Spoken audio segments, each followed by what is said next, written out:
నుండి last date first ఫేజ్కి సంబంధించి 30వ తేదీన పరిశీలన ఉంటుంది, నామినేషన్ల పరిశీలన. డిసెంబర్ 1వ తేదీన ఏమైనా వినతులు రిక్వెస్ట్లు ఉంటే వాటిని స్వీకరిస్తారు. 2వ తేదీన పరిష్కరిస్తారు. 3వ తేదీ అంటే డిసెంబర్ 3 నామినేషన్లు ఏమైనా విత్డ్రా చేసుకునే వాళ్ళకి లాస్ట్ డేట్ అది. అండ్ ఆ తర్వాత నామినేషన్ల ఉపసంహరణకు 3వ తేదీ లాస్ట్ డేట్. అదే రోజు డిసెంబర్ 3వ తేదీన ఎవరెవరు పోటీ చేయబోతున్నారు, పోటీలో ఉన్నది ఎవరన్నది వెల్లడిస్తారు.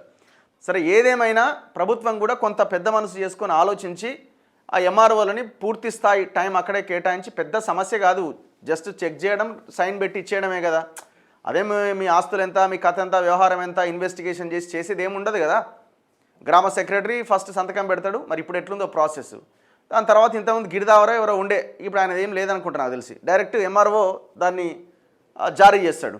సో అది పెద్ద సమయం కూడా పట్టదు, ఇచ్చేయచ్చు. ఇచ్చేయాల్సిన అవసరం కూడా అంటే 50% లోపు డెడికేటెడ్ కమిషన్ ఇచ్చిన రిపోర్ట్ ఆధారంగా ఈ జీవో 46 రిలీజ్ అయింది. ఎస్సీ ఎస్టీలకి 2011 క్యాస్ట్ సెన్సస్ ప్రకారంగా తీసుకున్నారు. బీసీలకి కులగణన ప్రకారం 2024లో చేసిన కులగణన ప్రకారంగా రిజర్వేషన్లు కేటాయించడం జరిగింది. అంతా కలిపి 50%కి మించొద్దు. సో ఎస్సీ ఎస్టీలకు పోను, మిగిలింది బీసీలకు కేటాయించారు.